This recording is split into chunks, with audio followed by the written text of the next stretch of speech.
शिवसैनिकाला घेऊन जा रे.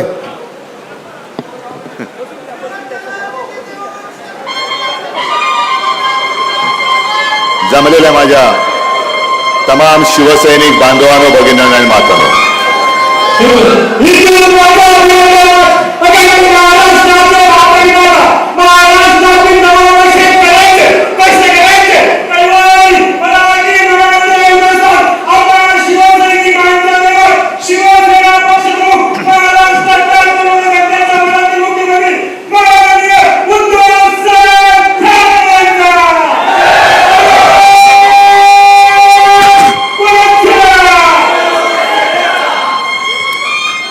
बस शाबास शाबास शाबास शाबास बस बस बस. मी भाषणाला सुरुवात करण्यापूर्वी एक सूचना केली. कोणाच्या तरी गाडीची चावी हरवली, सापडली तर आणून द्या. मी तुम्हाला एक सूचना करणार आहे की आपला खासदार पळालेला आहे, सापडला तर सोडू नका आणि त्या अजिबात परत आणू नका. आता शेवटी जग असं झालेलं आहे की विश्वास ठेवायचा तरी कोणावर. आणि कायकांच्या नसा नसामध्ये गद्दारी भरलेली असते, रक्तामध्ये गद्दारी भरलेली असते. त्याचं हे मूर्तिमंत उदाहरण म्हणजे खाऊसाहेब वागचौरे. खाऊसाहेब आहे, जाऊ तिथे खाऊ. पण मी आता तुमच्या समोर येण्याआधी मला काही जण म्हणजे सतत सारखे भेटतातच आहेत. मला म्हणाले, साहेब हा शुभशकुन आहे. म्हटलं शुभशकुन काय, आपले 6 खासदार फोडले. ते म्हणाले नाही, तुमच्या लक्षात नाही आलं. म्हटलं काय झालं. या गद्दाराला पहिल्यांदा आपण 2009ला निवडून दिला होता, बरोबर ना रे. आणि 2014ला हा पळाला होता. हा पळाला आणि आपलं सरकार आलं. म्हटलं चांगलं आहे, असं असतं तर आधीच पळवलं असतं याला. पण हे जिथे जातात तिकडे बट्ट्या बोलवतो. काँग्रेसमध्ये गेले, काँग्रेसचं सरकार पडलं. आता शहासेनेमध्ये गेले, त्यांचंही सरकार पडल्याशिवाय राहणार नाही. कारण ही शिर्डी आहे, साईबाबांची शिर्डी आहे, पवित्र शिर्डी आहे. इकडे श्रद्धा आणि सबुरीला अनन्यसाधारण महत्व आहे. कुठेतरी श्रद्धा असावी लागते, जशी आपली साईबाबांवरती आहे, जशी आपल्या कामावरती आहे, जशी आपल्या भगव्यावरती आहे. यांची कोणावरच श्रद्धा नाहीये. रोज नवीन बाप. सबुरीचा तर पत्ताच नाहीये. जरा थांब, त्यावेळेला थांबला असता तर आपलं केंद्रात सरकार आलं होतं. आता थांबला असता तर उद्या सरकार येणार आपलं आहे. पण एका दृष्टीने काय काय गोष्टी चांगल्यासाठी होतात. कारण आपण म्हणतो जे होतं ते चांगल्यासाठी होतं. त्याच्यामुळे उद्या जे काही चांगले दिवस येणार आहेत त्यावेळेला हे असे भ्रष्ट विचाराचे गद्दार आपल्यासोबत राहता कामा नये, म्हणूनच त्यांना ही दुर्बुद्धी किंवा सुबुद्धी देवाने दिली असेल. मी मंदिरात जाऊन आल्यानंतर नेहमीप्रमाणे चॅनलवाले होतेच. काय प्रार्थना केली. म्हटलं मी प्रार्थना हीच केली की या देशावरती आणि या राज्यावरती जे एक संकट आलेलं आहे, हे संकट हे अरिष्ट लवकर दूर कर. ही सगळी भ्रष्ट राजवट ही लवकर तोडून मोडून गाडून टाक आणि पुन्हा एकदा माझ्या देशाला सुजलाम सुफलाम आणि चांगले दिवस येवो, ही मी साईचरणी प्रार्थना केलेली आहे. मग आणखीन काय बोललात. म्हटलं आता आणखीन काय म्हटलं देवेंद्र फडणवीसांच्या खुर्चीचं रक्षण कर. कारण बहुतेक त्यांचा पत्ता कापला जाणार आहे आता. हे मी जे बोलतोय हे तुम्हाला पट्टे की नाही पट्टे सांगा. मी काल परवापासून माझ्या मनात हे भिरभिरते. कारण आता काय होतंय की प्रत्येकाला हा निसर्गाचा नियम आहे. मी कोणाचं वाईट चिंतणारा अजिबात नाही. कोणाचं वाईट व्हावं आणि आपलं भलं व्हावं ही दुर्बुद्धी मला कधी सुचलेली नाही आणि ती सुचू नये ही सुद्धा प्रार्थना मी साईचरणी केलेली आहे. पण प्रत्येकाला कुठेतरी शेवट असतो. तसं आता 29 मध्ये काय होणार आणि यांच्यानंतर आपला वाली कोण ही चर्चा दिल्लीमध्ये भाजपात सुरू झालेली आहे. मग प्रत्येकाच्या मनात अंकुर फुटायला लागलेत की तो झाला मी का नाही, मी झालो तो का नाही, तो झाला हा का नाही. आणि मग त्याच्यामध्ये असं कोणाला तरी वाटायला लागलंय की या रेसमध्ये देवेंद्र फडणवीस येऊ शकतात. मग यांचा पत्ता आत्ताच काप, यांनाच आत्ताच बदनाम करून टाक आणि एवढं परेशान कर की या दिल्लीपर्यंत येताच कामा नये. आणि मग पंतप्रधान पदाच्या शर्यतीत कोण कोण आहेत तुम्हाला माहिती आहेत. त्यांनी इकडे त्या शहासेनेच्या प्रमुखाला गद्दाराला सुपारी दिलेली. ही शहासेना आहे, दुसरी आहे ती मिंदे सेना, एसनशी गट. त्याला सुपारी दिले की याला गुंतव इथले इथे. नाहीतर तुम्ही मला सांगा की जर का खासदार फुटतायत आणि फोडायचे आहेत तर आपण आपल्या पक्षात, म्हणजे आपण नेहमी म्हणतो एकूण जनरल सांगतोय की आपण स्वतःच्या पक्षात घेणार का भलत्याच्या पक्षात पाठवणार. हिशोब सरळ आहे, स्वतःच्या पक्षात घेणार, कारण स्वतःचे खासदार वाढले पाहिजेत. गेल्या निवडणुकीमध्ये एकूण जे काही खासदार निवडून आले त्याच्यात 19 साली आपले 18 आले होते, भाजपचे 21-22 आले होते. युती तुटल्यानंतर आपलेही 9 आले आणि भाजपचेही 9 आले आणि शहासेनेचे 6-7 आले. मग शहासेनेने काय केलं, आपले फोडले आणि शहासेनेत घेतले. म्हणजे भाजपपेक्षा महाराष्ट्रामध्ये आज ताकद कोणाची वाढली, शहासेनेची वाढली. आता ही शहासेना उद्या जर का पंतप्रधान पदाचा निर्णय घेण्याची वेळ आली तर कोणाला मतदान करेल, कोणाला करेल. आहे ना हिशोब सरळ. मग त्यावेळेला याला काय सांगतील, तू गप्प बस, तुझ्या नेतृत्वाखाली भाजप लढली आणि तुझे फक्त 9 आले, शहासेनेचे एवढे खासदार आहेत. अशी या शहासेनेची चाल आहे. आणि इकडे सुपारी किंग बसलेले आहेत आमचे मिंदे गद्दार. कारण गद्दार यांच्या रक्तात भिनले, मी मगाशी बोललो. पण या खाऊसाहेबाचं एक बरं आहे, प्रत्येक जण काय म्हणतोय की आम्ही उद्धव ठाकरेंबद्दल बोलणार नाही. तू बोलू काय शकतो, लोक जोड्याने मारतील. उद्धव ठाकरे म्हणे देव माणूस आहे. अच्छा, मग आता तुम्ही सुद्धा सांगा. आज मी शिर्डीमध्ये बसलोय, आत्ता जाऊन आलो साईबाबांच्या चरणी नतमस्तक होऊन आलो. मंदिरात गेल्यानंतर तुमचं लक्ष साईबाबांकडे असतं का नैवेद्याकडे असतं. तुम्ही साईबाबांच्या मंदिरात बाबांचे आशीर्वाद घ्यायला जाता का नैवेद्य खायला जाता. हा खाऊ साहेब आपल्याकडे आला होता, तो नैवेद्य खायला आला होता. म्हणजे उद्धव ठाकरे देव माणूस आहे, पण माझं लक्ष नैवेद्याकडे, कधी एकदा खातोय. आता जे काही मी तुम्हाला सांगतोय, काल मी धाराशिवला गेलो होतो, त्याच्या आधी सगळीकडे फिरून आलो. म्हणजे मला खरंच मनापासून लाज वाटते की लोक, पत्रकार मला विचारतात, हे तुम्ही आता टीका त्यांच्यावर करताय, हे तुम्ही तुमच्याकडे होते तेव्हा का नाही बोललात. एक गोष्ट प्रामाणिकपणाने कबूल केली पाहिजे की चूक माझी आहे, पण मला या आधी गोष्टी कोणी सांगितल्या नव्हत्या. मग कोणाला नोकरीचं आमिष दाखवून कोणी कसे पैसे घेतले, कोणी काय केलं, कोणी कसं केलं, कुठे बँकेत घोटाळा आहे, कुठे कशात घोटाळा आहे, कोणाच्या आणखीन काय काय भानगडी आहेत, हे सगळं गेल्यानंतर ती लोक मला सांगतायत. म्हणतात अरे बाबा, नाही आधी का नाही सांगितलं मला. कारण आपण काय होतं की शेवटी विश्वास. 14 साली खाऊसाहेब गेले होते, मग 24 साली ज्यांनी आणलं होतं ते काल परवा गेले तिकडे. म्हणजे यांचं सगळं ठरलं होतं, आधी तू जा, तुझ्या मागोमाग मी येतो आणि मग सगळी शिवसेना घेऊन जाईल. अरे अशी शिवसेना हलणारी, एवढी पोकळ विचाराची शिवसेना नाहीये. आज खासदार तिकडे गेला असला, त्याला आणणारा जरी तिकडे गेला असला तरी निवडून देणारा, आणि अक्षरशः मला काही काही वेळेला गहिवरून येतं की जे मी चॅनलवरती साधे साधे शिवसैनिकांच्या प्रतिक्रिया ऐकतोय, प्रतिक्रिया पाहतोय. साधे शिवसैनिक आहेत, शेतकरी आहेत, आणि ते सांगतायत की आम्ही पदरमोड करून याला निवडून आणला होता. हा नालायक होता कुठे. स्वतःचे पैसे खर्च केलेत, समोर पैशाचा धबधबा असताना सुद्धा आम्ही आमच्या कष्टाचे पैसे त्या या निवडून आलाय त्याला दिले होते. येथे बाहेर थांबवा ना आता.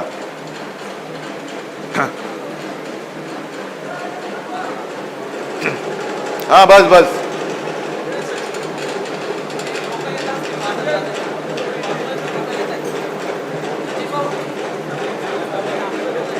हा येऊ द्या, नुसते सरळ या, वाजवत नको, वाजवायची आहे त्याची दुसऱ्याची.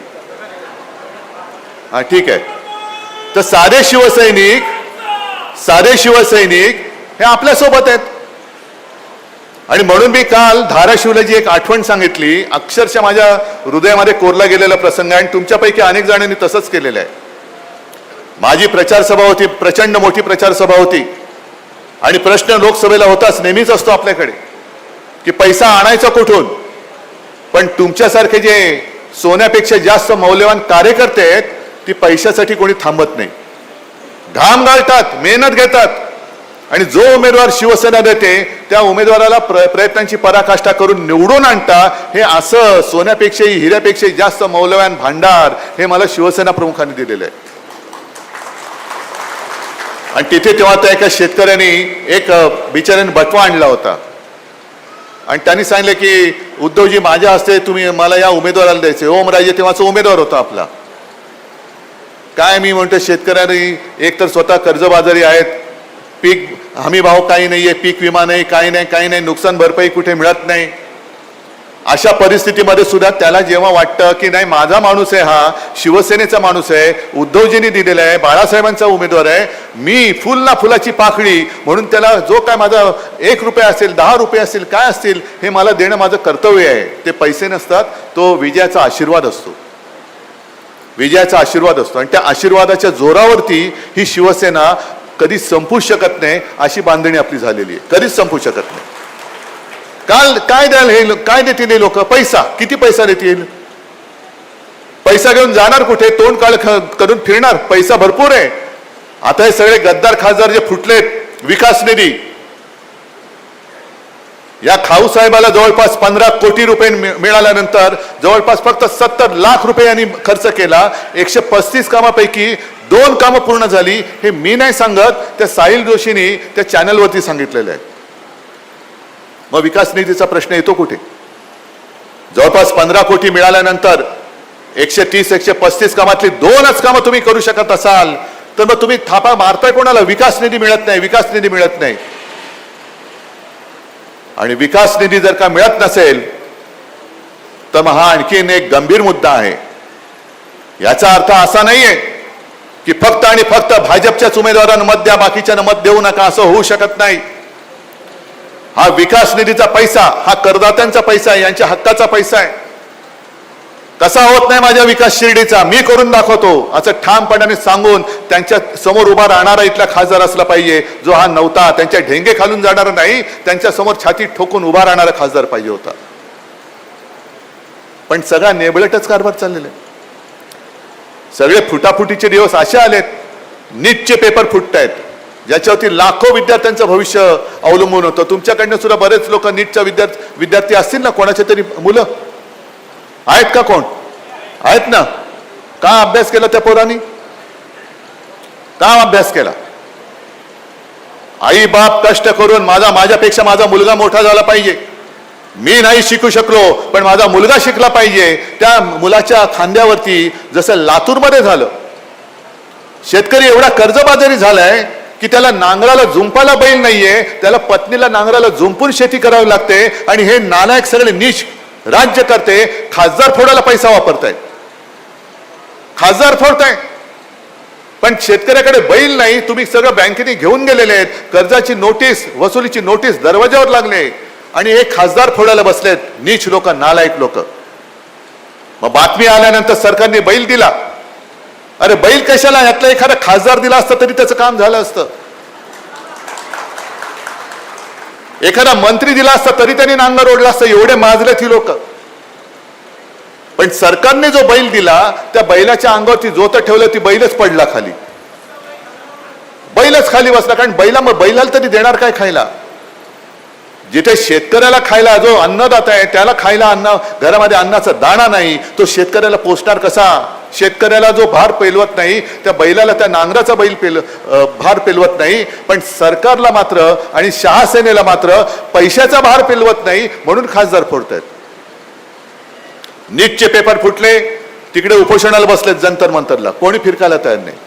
काल परवाकडे आपल्या ठाण्यामध्ये टीईटीचा म्हणजे शिक्षकांचा पेपर फुटला. सगळं फुटतंय, खासदार फुटतायत, परीक्षेचे पेपर फुटतायत, पण अजून तुमच्या संतापाला वाचा का फुटत नाही हा प्रश्न तुम्हाला मी विचारलेला. संतापाला वाचा फुटली पाहिजे, नाही तर आपण नुसतं सहन करायचं. हा फुटला, तो फुटला, तो फुटला. आणि मग आपल्या जनतेचं काय झालेलं आहे की जसं कोंबडीचा एक पिंजरा असतो ना, सगळ्यांना माहिती आहे की उद्या ती कोंबडी कापली जाणार आहे. पण जी कोंबडी पकडली जाते, कापण्यासाठी पकडली जाते, ती फक्त कलकलाट करते. बाकीच्या कोंबड्या पिंजऱ्यामध्ये मालकाने टाकलेले दाणे गपचूप खात बसतात. माझं काय, तो मरतोय. पण त्याने हे कळत नाही, तुला दाणे टाकून तो पोचतोय, उद्या तुला सुद्धा कापणार आहे, उद्या तुला सुद्धा कापणार आहे. आज दाणे टाकतोय, आज जे कापली जाते कोंबडी किंवा कोंबडं, त्याची मान पकडले म्हणून तो ओरडतोय, जीवाच्या आकांताने ओरडतोय. पण आत्ता जर का त्याच्या मदतीला कोण धावून नाही गेलं तर बाकीच्या कोंबड्या सुद्धा उद्या त्यांच्या गरजेप्रमाणे कापल्या जाणार आहेत. असं कोंबड्याचं जीवन जगू नका आपण. जे शिवसेना प्रमुखांनी सांगितलं होतं की अरे एकच दिवस वाघाचा जगा, 100 दिवस शेळीचा जगण्यापेक्षा एकच दिवस हा वाघाचा जगा, तसं वाघ बनून जगा. त्यांना जे आता असं वाटतं की शिवसेनेवरती नुसतं फोडलं तरी शिवसैनिक काय करत नाही. आता दाखवा शिवसेनेचा राग काय असतो. आणि अनेक जण आतापर्यंत आले, 40 आमदार फोडले, शिवसेना संपली. अरे तुमच्या उरावरती 9 खासदार आले, मग पुन्हा 9 पैकी 6 खासदार फुटले. आता शिवसेना संपली. अरे 9 काय, माझे 3 इकडे तर म्हणजे चौथा संजय राऊत आणि चौथे आपले तिकडचे राजाभाऊ वाजे, ज्यांचा मला अभिमान आहे. या 4 खासदारांचा मला अभिमान आहे. तुम्हाला काय वाटतं, यांना पैशाचा किंवा मंत्रिपदाची ऑफर आल्या नव्हत्या? अरविंद सावंत आहेत, अनिल देसाई आहेत, संजय राऊत आहेत, राजाभाऊ वाजे. राजाभाऊंच्या वडिलांनी प्रकाश भाऊ त्यांनी सरळ सांगितलं की आम्ही घरी बसू, पण ज्यांनी आम्हाला उमेदवारी दिली आणि ज्यांनी आम्हाला निवडून दिले त्यांच्याशी गद्दारी करणं आमच्या रक्तामध्ये नाहीये. मला अभिमान आहे त्यांचा. याला म्हणतात निष्ठा, याला म्हणतात शिवसैनिक, याला म्हणतात श्रद्धा आणि याला म्हणतात सबुरी. आहे, आज नाहीये पण उद्याचा दिवस माझा येईल आणि येईल, नक्की येणार. कसा नाही येत, वर खाली सगळं होत असतं. सूर्य जसा मावळतो तसा उद्याचा दिवस सूर्य उगवतोच, मध्ये रात्र असते, पण रात्री सुद्धा दिवे लागतात हल्ली. काल मी धाराशिवला गेलो असताना मला तिकडे एक तलवार दिली आणि मग माझ्या डोक्यात असं आलं की अरे ही तलवार, धाराशिव म्हणजे आपल्या भवानी मातेचा जिल्हा, तुळजापूर, आणि आपल्याला सगळ्यांना माहिती आहे की त्यावेळेला आई भवानीने मोगलांशी लढायला छत्रपती शिवाजी महाराजांना तलवार दिली होती. पण तेव्हा जर का शिवाजी महाराजांनी असा विचार केला असता, अरे हा औरंगजेब एवढा बलाढ्य आहे, ह्याच्याकडे एवढं सैन्य आहे, हत्ती आहे, घोडदळ आहे, तोफा आहेत, अमुक आहे, तमुक आहे, पैसा अडका आहे, माझ्याकडे निधी नाही, मग कसं लढू मी पण जातो औरंगजेबाकडे, तर आपण राहिलो असतो. स्वाभिमानासाठी लढणं, स्वराज्यासाठी लढणं, जे हातात आहे त्यानिशी लढणं, आणि मुठभर असतील पण निष्ठावान आहेत त्या निष्ठावान मावळ्यानिशी त्यांना औरंगजेबाला टक्कर दिली होती. पसाभर सगळे गद्दार आहेत, उपयोग नाही त्याचा, पण वज्रमुठ असलेले मावळे आहेत, निष्ठावान मावळे आहेत, ती एकच मूठ त्या पसाभर गद्दारांनी मारली तरी ते गद्दार निस्त नाबूद होऊ शकतात. हा इतिहास छत्रपती शिवाजी महाराजांनी आपल्याला शिकवलेला आहे. आणि हे फोडाफोडीचं राजकारण आहे, हे केवळ शिवसेना फोडण्याचं एवढं छोटं नाहीये, हा योगायोग नाहीये. इथे शिवसेना फोडली, शहासेनेमध्ये टाकली, तिकडे ममता बॅनर्जीचा तृणमूल काँग्रेस फोडला, भलत्याच कुठल्या तरी पक्षात टाकला, आप फोडलं, आणखीन काहीतरी केलं. हे सगळं जे काय कारस्थान चाललेलं आहे ते तुमच्या माझ्या सगळ्या देशाच्या गळ्याभोवती हुकुमशाहीचा पोलादी पाश आवळण्यासाठी चाललेलं आहे. जो प्रचार लोकसभा निवडणुकीमध्ये हे करत होते, अब की बार 400 पार, का?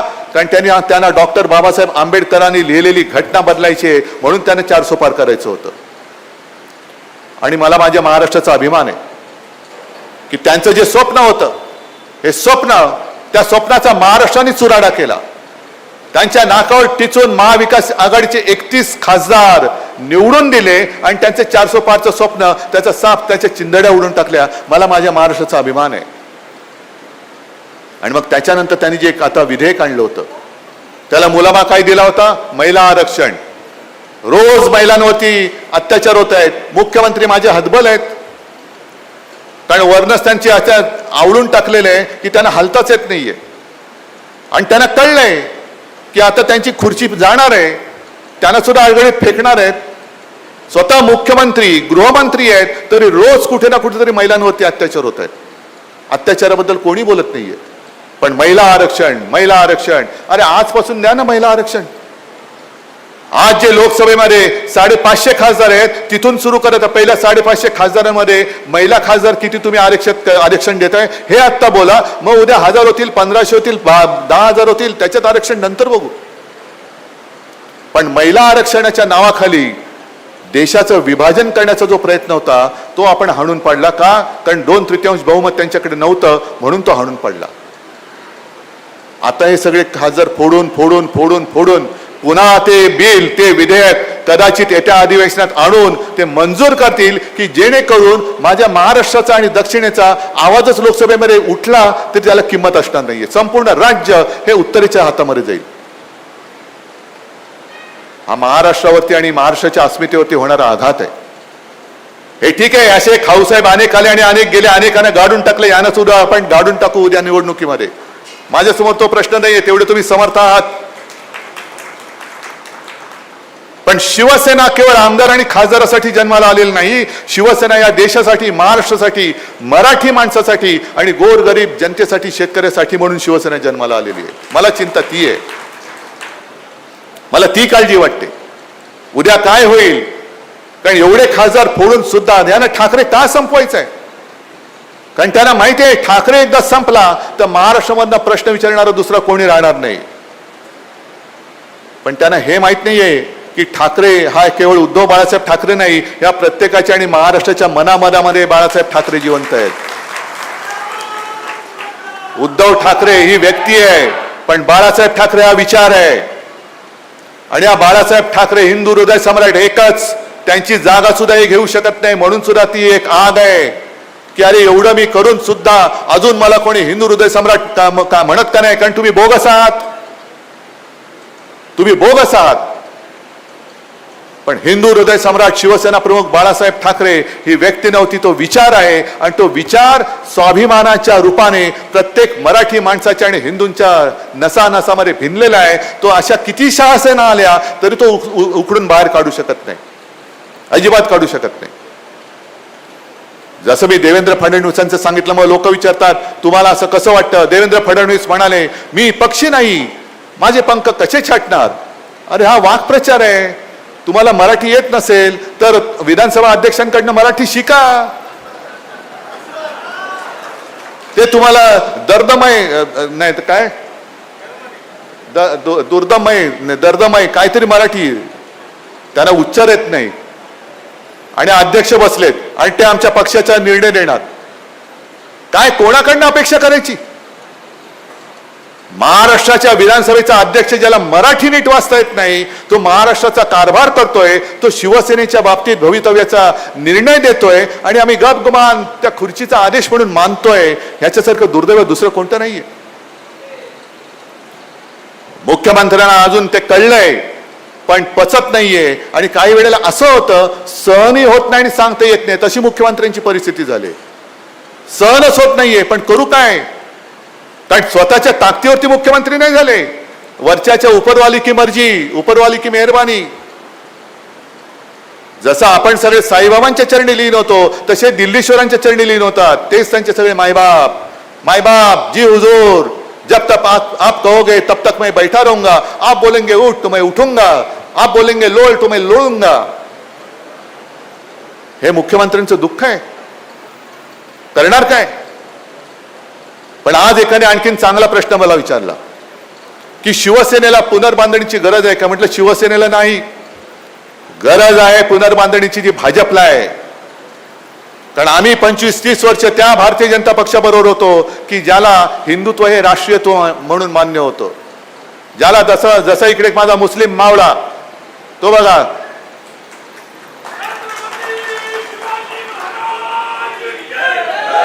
हा छत्रपतींचा जय जयकार करतोय, असेल मुसलमान पण जो या देशाला मानतो तो आमचा आहे हे विचार देणारं शिवसेना प्रमुखांचं हिंदुत्व जोपर्यंत भाजपला मान्य होतं तोपर्यंत आम्ही भाजप सोबत होतो. आज जेवढ्या भाजपच्या कार्यकर्त्यांनी घरादारावरती निखारे ठेवून भाजप म्हणून पुनर्बांधणी केली, ते सगळेच्या सगळे या गद्दारांच्या पायाखाली लोळतायत, त्यांच्या चटया उचलतायत. गरज त्यांना आहे पुनर्बांधणीची. अरे कशाला उपरे पाहिजे तुम्हाला? म्हणून मी लोकसभेच्या वेळेला बोललो होतो, काही जणांना पटेल, काही जणांना पटत नाही. या भाजपला राजकारणामध्ये पोरं होत नाही म्हणून तुम्ही आमची पोरं पळवताय, त्याला माझा काही दोष आहे? तुम्ही पक्षाची बांधणीच केली नाही. इकडे बघा ना, एक खासदार गेला, अरे जाऊ दे ना, आम्ही दुसरा आणतो निवडून.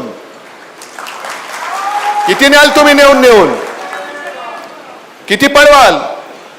कारण आमच्या पक्षाची बांधणी ही पैशावरती झालेली नाहीये, उपऱ्या लोकांवरती झालेली नाहीये. आमच्या पक्षाची बांधणी ही हिंदू हृदय सम्राट शिवसेना प्रमुखांनी स्वाभिमान आणि जो एक मराठी अस्मितेचा धागा दिलाय त्याच्या बांधणीतून झालेली बांधणी आहे.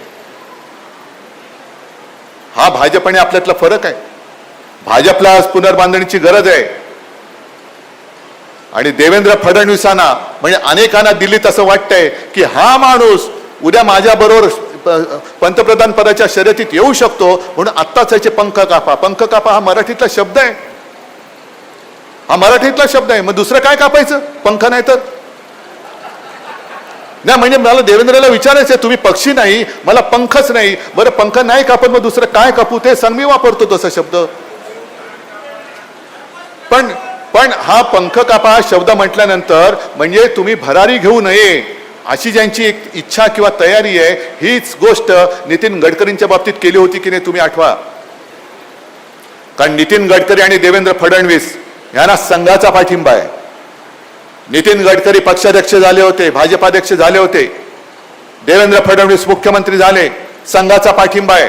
आणि हा प्रश्न मी संघाला विचारतोय की तुम्हाला मान्य असलेला तुम्हाला हवा असलेला पंतप्रधान होऊ नये म्हणून ही छाटाछटी चालले, ही संघाला मान्य आहे का? ह्या प्रश्नाचं उत्तर मला संघाने द्यायला पाहिजे. होय, आम्हाला मान्य आहे, आम्ही ते म्हणतील ते, आम्ही सुद्धा त्यांचे गुलाम झालो आहोत. कारण नड्डांनी मागे म्हटलंच होतं की आता भाजपला संघाची गरज नाही म्हणून. ही सगळी मारामारी लक्षात घ्या आणि तुम्ही कुठेतरी आपण अडकून राहावं. नुसते पेपर फुटत नाहीयेत, विद्यार्थ्यांची नशीब फुटत आहेत. नुसतं काही नीटचा पेपर फुटला, जय श्रीराम. टीईटीचा पेपर फुटला, जय श्रीराम. दुष्काळ पडला, जय श्रीराम. मालाला शेतकऱ्याच्या शेतमालाला हमी भाव नाही, जय श्रीराम. नाही, हे आमचं हिंदुत्व नाहीये. आमचं हिंदुत्व आहे हृदयात राम, हाताला काम आणि शेतमालाला दाम हे देणारं आमचं हिंदुत्व आहे. घर पेटवणार आमचं हिंदुत्व नाहीये, तर घरातलं चूल पेटवणार आमचं हिंदुत्व आहे. आणि ते होऊ नये, मराठी माणसामध्ये मारामारा व्हाव्या म्हणून या सुपारी सेना काढलेल्या आहेत. त्यांनी शहा सेना काढलेली आहे. आपलेच लोक आपल्यातनं फोडतायत आणि आपल्या अंगावर टाकतायत. म्हणजे मारामारी कोणाची होणार? आपली. गद्दारांसोबत. गद्दार कोण आहेत? आपल्यातनंच गेलेले, आपल्याच. आता रक्ताचे नाही बोलत कारण त्यांच्या रक्तामध्ये गद्दारीचं रक्त मिक्स झालंय. पण भांडत आपण बसणार आणि राज्य कोण करणार?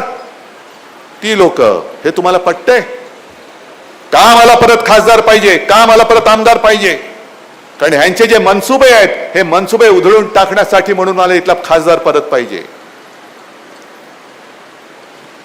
अगदी देशाचा पंतप्रधान कोणी झाला तरी महाराष्ट्राचा प्रश्न त्याच्यासमोर छाती ठोकपणाने मांडणारा मला मुख्यमंत्री हा म्हणून इथला मुख्यमंत्री मला शिवसेनेचा पाहिजे. जे गद्दार गेलेले आहेत, हे बघा ना, नीटचा विद्यार्थीचे वडील, काय कोण उत्तर देणार याला? नीटचा पेपर फुटतोय, टीईटीचा फुटतोय, आणखीन कसले फुटतायत?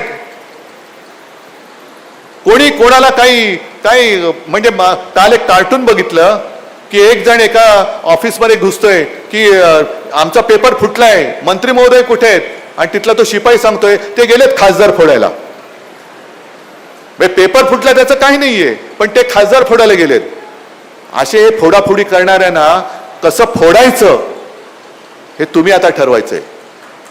आमच्याकडे श्रद्धा आहे, सबुरी आहे, पण जी लोक बुरी आहेत त्यांचं काय करायचं हे सुद्धा साईबाबांनी सांगितलेलं आहे. आणि विकास निधीच्या गप्पा शिर्डीमध्ये नका सांगू. गरीबाच्या घरामध्ये तेल नसताना पाण्याने दिवा पेटवला म्हणून त्यांना आम्ही साईनाथ महाराजची जय म्हणतोय. तेव्हा साईबाबा बोलले असते, अरे मी काय करू, तेल नाहीये, निधी नाहीये. त्यांनी पाण्याने दिवा पेटवून दाखवला. हा चमत्कार, एवढी शक्ती ही साईबाबांकडनं आपण एक कण नाही घेऊ शकत. असेल समोर सत्ता, असेल समोर पैसा, पण माझ्याकडे श्रद्धा आहे. मी जे काम करतोय त्या कामावरती माझी श्रद्धा आहे आणि त्या श्रद्धेचं फळ मिळण्या एवढी माझ्याकडे सबुरी आहे. पण त्याच्यामध्ये जो येईल त्याला तुडवण्याची ताकद सुद्धा मला साईबाबांनी दिलेली आहे. हा आत्मविश्वास घेऊन पुढे चला. आणि अजून 3 वर्ष आहेत. 3 वर्षानंतर, 3 वर्षाच्या आधी हा शुभशकून झालाय. कदाचित न जाणू साईबाबांच्या मनात असंही असेल की या 3 वर्षामध्येच ते सरकार पडेल आणि आपलं सरकार येईल. येऊही शकतं. पण तुम्ही ज्या जिद्दीने इथे आलेला आहात, जोपर्यंत परत आपला शिवसेनेचा खासदार निवडून येत नाही तोपर्यंत शांत बसायचं आहे. कबूल?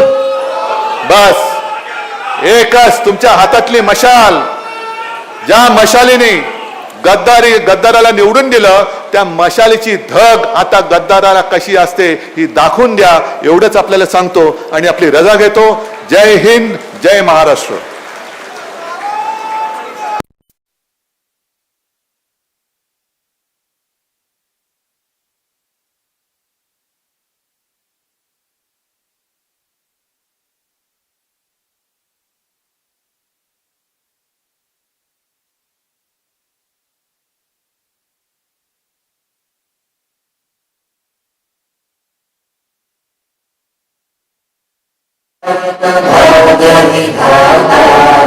पंजाब सिंध गुजरात मराठा द्राविड उत्कल गंगा विंध्य हिमाचल यमुना गंगा उच्चल जलधि तरंगा तव शुभ नामे जागे तव शुभ आशीष मागे